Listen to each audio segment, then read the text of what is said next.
നമസ്കാരം. ഒരു ക്രിമിനൽ കേസിൽ ഒരു ക്രിമിനൽ ജാമ്യത്തിൽ ഇറങ്ങിയ ഉടനെ വീണ്ടും രണ്ട് നിരപരാധികളുടെ ജീവൻ അപഹരിക്കുന്നുവെങ്കിൽ നിയമം മൗനം പാലിച്ചുകൊണ്ടിരിക്കണമെന്നാണോ പറയുന്നത്? അല്ലെങ്കിൽ നിയമം മൗനം പാലിച്ചുകൊണ്ടിരിക്കും എന്ന് കരുതിയിട്ടാണോ അവൻ അല്ലെങ്കിൽ അവൾ അങ്ങനെ പെരുമാറുന്നത്?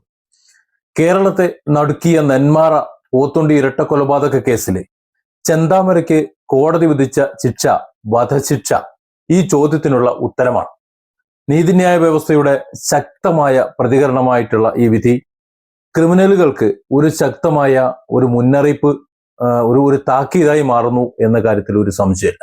കേരളത്തെ നടുക്കിയ നെന്മാറ പോത്തുണ്ടി ഇരട്ട കൊലപാതക കേസിൽ ചെന്താമരയ്ക്ക് കോടതി വിധിച്ച ഈ വധശിക്ഷ നീതിന്യായ വ്യവസ്ഥയുടെ ശക്തമായ പ്രതികരണം തന്നെയാണ്. 2025 ജനുവരി 27 അയൽവാസികളായ സുധാകരനെയും അമ്മ ലക്ഷ്മിയും ഒക്കെ ക്രൂരമായി വെട്ടിക്കൊലപ്പെടുത്തിയ ഈ ക്രിമിനലിന്റെ കഥ പഴയ കുറ്റകൃത്യങ്ങളുടെ ഒരു തുടർച്ചയാണ്.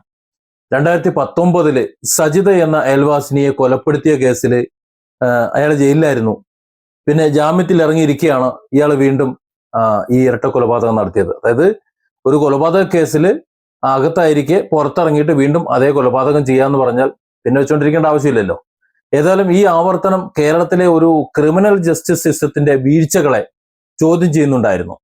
ഈ കേസിലെ പോലീസിന്റെയും കോടതിയുടെയും ഒക്കെ പ്രവർത്തനം ഈ രണ്ടാമത്തെ ഈ കേസിൽ ഒന്ന് നോക്കുകയാണെങ്കിൽ മാതൃകാപരമായിരുന്നു എന്ന് പറയാതിരിക്കാൻ വയ്യ. പോലീസിന്റെ ശുഷ്കാന്തി ഈ കേസിന്റെ ഒരു ഹൈലൈറ്റ് ആണ്. സാധാരണ നമ്മൾ പോലീസിനെ കുറ്റം പറയാറുണ്ട്, പക്ഷെ ഈ കേസിൽ പോലീസ് എടുത്തിട്ടുള്ളത് അതിദ്രുതം അതിവേഗം നടപടികളാണ്. ഒരു തരത്തിലും ചെന്താമര രക്ഷപ്പെടാനുള്ള ഒരു പഴുതുപോലും ഇട്ടിട്ടില്ല. ഒരു വേള എന്തൊക്കെ അവർ വാദിക്കാൻ സാധ്യതയുണ്ടോ, ചെന്താമരയെ രക്ഷപ്പെടുത്താൻ പ്രതിഭാഗം വക്കീൽ എന്തൊക്കെ പറയാൻ സാധ്യതയുണ്ടോ അതൊക്കെ ChatGPTയുടെയും അതുപോലെ ജെമിനിയുടെയും ഒക്കെ, അതായത് എല്ലാ സാധ്യതയും ഉപയോഗിച്ചുകൊണ്ട് അതിനെയൊക്കെ അത്തരത്തിൽ വരുന്ന ചോദ്യങ്ങൾക്ക് കൃത്യമായ മറുപടി കൊടുക്കാൻ തക്കവണ്ണം പ്രാപ്തി നേടിയിരുന്നു പ്രോസിക്യൂഷൻ, ബന്ധപ്പെട്ട അന്വേഷണ ഉദ്യോഗസ്ഥരും എന്നതാണ് ഈ കേസിന്റെ ഏറ്റവും വലിയൊരു പ്രത്യേകത എന്ന് പറയുന്നത്. സംഭവം നടന്നിട്ട് ഏതാനും മണിക്കൂറുകൾക്കുള്ളിൽ തന്നെ പ്രതിയെ പിടികൂടി. 56 ദിവസത്തിനുള്ളിൽ ചാർജ് ഷീറ്റ് സമർപ്പിച്ചു. അന്വേഷണ ഉദ്യോഗസ്ഥന്മാരുടെ ആ ഒരു കഴിവിനെ നമുക്ക് പ്രകീർത്തിക്കാതെ വയ്യ. കാരണം 56 ദിവസത്തിനുള്ളിൽ ഇതിനുള്ള മുഴുവൻ തെളിവുകളും കണ്ടെത്തി, അതും പിന്നീട് ഒരു വിഷയം ഉണ്ടാകാത്ത വിധത്തിൽ അത് സമർത്ഥിച്ചു വെച്ച് ചാർജ് ഷീറ്റ് സമർപ്പിക്കുക എന്ന് പറഞ്ഞു കഴിഞ്ഞാൽ അതൊരു ചെറിയ കാര്യമൊന്നുമല്ല. ഹോസ്റ്റൽ വിറ്റ്നസ്സുകൾ ഉണ്ടായിരുന്നിട്ടും DNA തെളിവുകൾ, ഗൂഗിൾ ടൈം ലൈന്, അതാണ് ഏറ്റവും എന്തെന്ന് പറയുന്നത്, ഗൂഗിൾ ടൈം ലൈൻ എടുത്തു വെച്ചു. കാരണം പിന്നീട് ഒരു ബുദ്ധിമുട്ടുണ്ടാകരുത്. ലൊക്കേഷൻ ഡാറ്റ ഉണ്ട്, അതേപോലെ ഹാൻഡ് സർട്ടിഫിക്കറ്റുകളുണ്ട്, തുടങ്ങി ശാസ്ത്രീയ തെളിവുകളെല്ലാം മുൻകൂട്ടി ശേഖരിച്ച് കേസിന് ഒരിക്കലും ഈ ചെന്താമര രക്ഷപ്പെടാതിരിക്കാൻ വേണ്ടിയിട്ടുള്ള എല്ലാ വഴികളും അടച്ചു വെച്ചു. മോക്ക് ട്രയൽ നടത്തിയിട്ട് പ്രതിരോധ വക്കീലിന്റെ ചോദ്യശരങ്ങൾക്ക് തയ്യാറെടുത്തത് ഈ പോലീസിന്റെ ഒരു പ്രൊഫഷണലിസത്തെ കാണിക്കുന്നുണ്ട്. കോടതിയുടെ ഈ ചെന്താമരയുടെ കേസിലെ നിലപാട് ഈ കേസിനെ മറ്റൊരു തലത്തിലേക്ക്, ഒരു വലിയ തലത്തിലേക്ക്, അതായത് നീതിന്യായ വ്യവസ്ഥയോട് ജനങ്ങൾക്ക് ഒരു ബഹുമാനം ഇപ്പൊ ഇല്ല എന്നല്ല പറയുന്നത്, അതിലേറെ ഒരു ബഹുമാനവും ഒരു ആദരവും ഒരു വിശ്വാസവും ഒക്കെ, നമ്മൾ എത്രയൊക്കെ നമുക്ക് നീതി ലഭിക്കുന്നില്ല എന്നൊക്കെ പറഞ്ഞാലും നീതി ലഭിക്കും എന്ന ഒരു ഉത്തമ ഒരു ബോധ്യം ഉണ്ടാക്കി കൊടുക്കുന്നതിലേക്ക് എത്തിച്ചിട്ടുണ്ട്. 4 മാസം നീണ്ടു നിന്ന വിചാരണ. ഈ 4 മാസം നീണ്ടു നിന്ന വിചാരണയ്ക്ക് ശേഷം കോടതി പ്രതി കുറ്റക്കാരനാണെന്ന് കണ്ടെത്തുമ്പോൾ തെളിവുകളുടെ ആ ഒരു ഗുണം, അല്ലെങ്കിൽ ഇവർ എടുത്തു വെച്ചിട്ടുള്ളതിന്റെ ഒരു വഴി, പിന്നെ അന്വേഷണത്തിന്റെ സുതാര്യത, ഇതൊക്കെ കോടതി പ്രത്യേകം പ്രശംസിക്കുന്നത് നമ്മൾ കണ്ടു.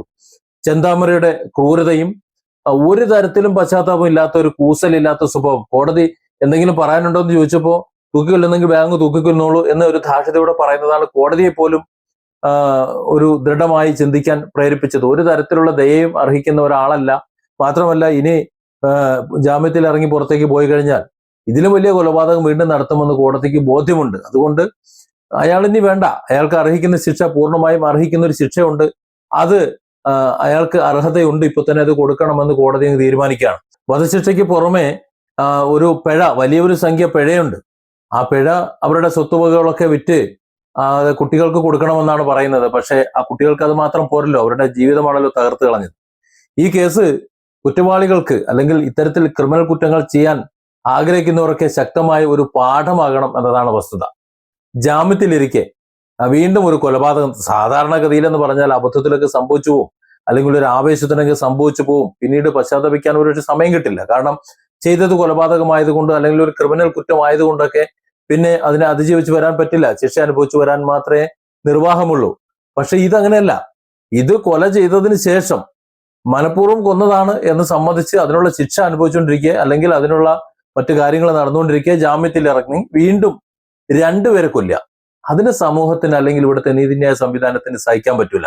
3 കൊലപാതക കേസുകളിൽ പ്രതിയായ ഒരാളുടെ ക്രമാനുഗതമായിട്ടുള്ള അക്രമം പഴയ ജാമ്യ വ്യവസ്ഥകളിലെ പാളിച്ചകളെ ഓർമ്മിപ്പിക്കുന്നു എന്ന് ഒന്നുകൂടി നമുക്കിവിടെ സൂചിപ്പിക്കാതിരിക്കാൻ വയ്യ. പോലീസ് തെളിവുകൾ ശാസ്ത്രീയമായി കെട്ടിപ്പടുക്കുമ്പോൾ പേഴ്സണൽ ബിസിനസ് പോലും കേസിനെ തകർക്കില്ല എന്ന് ഈ വിധി തെളിയിക്കുന്നുണ്ട്. പ്രത്യേകിച്ച് ക്രിമിനൽ ബ്രെയിൻസിന് ഈ ശിക്ഷ ഒരു മുന്നറിയിപ്പ് തന്നെയാണ്. സമൂഹത്തിന്റെ മനസാക്ഷിയെ വ്രണപ്പെടുത്തുന്ന ഇത്തരം ക്രൂരതകൾക്ക് നിയമം ഇനി സംരക്ഷണം ഒരുക്കില്ല എന്നും പോലീസിന്റെ ഒരു അന്വേഷണ വേഗതയും കോടതിയുടെ കാര്യക്ഷമതയും ഒക്കെ ചേർന്നപ്പോൾ ഒരു ക്രൈം ഓഫ് പാഷൻ മാത്രമല്ല, ആസൂത്രിതമായ ഒരു ക്രിമിനൽ മനോഭാവം തകർക്കപ്പെട്ടു, അല്ലെങ്കിൽ അവരുടെ ലക്ഷ്യങ്ങളൊക്കെ പൊളിച്ചെടുക്കപ്പെട്ടു എന്ന് നമുക്ക് കരുതണം. ഇത് മറ്റു ക്രിമിനലുകളെ ചിന്തിപ്പിക്കേണ്ട കാര്യങ്ങളാണ്.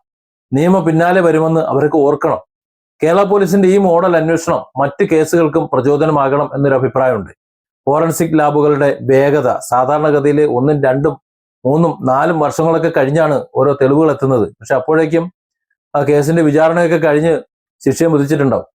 പിന്നെ അതുകൊണ്ട് കാര്യമൊന്നുമില്ലല്ലോ. കാരണം ചാർജ് ഷീറ്റ് കൊടുക്കുമ്പോൾ ഇതെല്ലാം കൊടുത്തില്ല എന്നുണ്ടെങ്കിൽ കേസുവിന് നിലനിൽക്കാത്ത ഒരു സാഹചര്യം വരും. പക്ഷെ ഇവിടെ അത്തരം കാര്യങ്ങൾ ഉണ്ടാകാതിരിക്കാൻ ഫോറൻസിക് ലാബുകളുടെ ആ റിസൾട്ട് വളരെ പെട്ടെന്ന് കിട്ടി. അത് ഉന്നത ഉദ്യോഗസ്ഥരുടെ മേൽനോട്ടമുണ്ടായി, പ്രോസിക്യൂഷന്റെ ഒരു ഏകോപനമുണ്ടായി. അങ്ങനെ ഇതെല്ലാം ഒത്തൊരുമിച്ച് പ്രവർത്തിച്ചപ്പോൾ ചെന്താമരയ്ക്ക് അർഹമായ ശിക്ഷയും കിട്ടി. സത്യത്തിൽ ഇത്തരത്തിലുള്ള ഒരു ഏകോപനം അതെപ്പോഴും എല്ലാ ഒരു അന്വേഷണത്തിലും ഉണ്ടാകണം. എന്നാൽ മാത്രമേ നമുക്ക് ക്രൈം റേറ്റ് കുറയുള്ളൂ. ചെന്താമര കേസ് അതാണ് സൂചിപ്പിക്കുന്നത്. രാഷ്ട്രീയ മീഡിയ അവരൊക്കെ നല്ല പ്രകടനമാണ് ഈ കാര്യത്തിൽ കാഴ്ചവെച്ചെന്ന് പറയാതിരിക്കാൻ വയ്യ. സാധാരണഗതിയിൽ യൂട്യൂബ് ചാനലുകൾ അല്ലെങ്കിൽ സോഷ്യൽ മീഡിയ ഒക്കെ പോലീസിനെയോ അല്ലെങ്കിൽ മറ്റുള്ളവരെയോ ഒക്കെ എടുത്തിട്ട് പൊങ്കാലയിടലുണ്ട്. പക്ഷെ ചെന്താമര കേസിൽ എല്ലാവരും ഏകപക്ഷീയമായി പോലീസിനൊപ്പമായിരുന്നു എന്നതുകൂടി നമ്മളിവിടെ ഒന്ന് ചിന്തിക്കേണ്ടതുണ്ട്. ചെന്താമരയ്ക്ക് കിട്ടിയ ശിക്ഷ ആ കുട്ടികൾക്ക് ചെറിയ ഒരു ആശ്വാസമായി നൽകുമെന്ന് നമുക്കറിയാം. സുധാകരന്റെയും ലക്ഷ്മിയുടെയും മക്കളുടെ വേദന ചെന്താമരയുടെ ഈ ശിക്ഷയിലൂടെ നടപ്പിലാക്കാൻ കഴിയില്ല എന്ന് എല്ലാവർക്കും അറിയാം. എന്നാൽ നീതി നടപ്പിലാക്കപ്പെട്ടു എന്ന ഒരു വസ്തുത സമൂഹത്തിന്റെ വിശ്വാസം അത് തിരിച്ചുപിടിക്കും. കുറ്റവാളികൾക്ക് ഇതൊരു ഓർമ്മപ്പെടുത്തലുമാകും. നിയമത്തിന്റെ കയ്യിൽ നിന്ന് കുറ്റം ചെയ്തിട്ട് രക്ഷപ്പെടാൻ കഴിയില്ല എന്നുള്ളൊരു തോന്നൽ ചെന്താമരയുടെ ഈ വിധി ഒരു ക്രിമിനൽ ലോകത്തിന്റെ ഭാഷയിൽ മാത്രം മനസ്സിലാക്കേണ്ടതല്ല. ജനാധിപത്യത്തിന്റെ ശക്തിയായി തന്നെയാണ്, അല്ലെങ്കിൽ നീതിയുടെ ഒരു ശക്തിയായിട്ട് തന്നെ നമുക്കിവിടെ അത് കാണണം.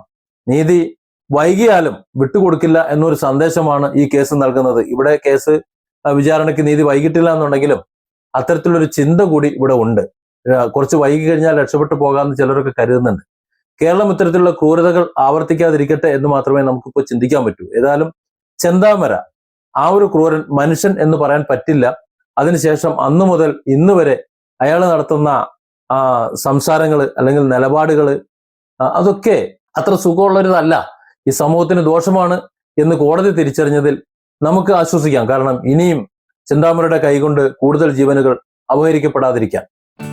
Different angles. Don't forget to subscribe and support this channel.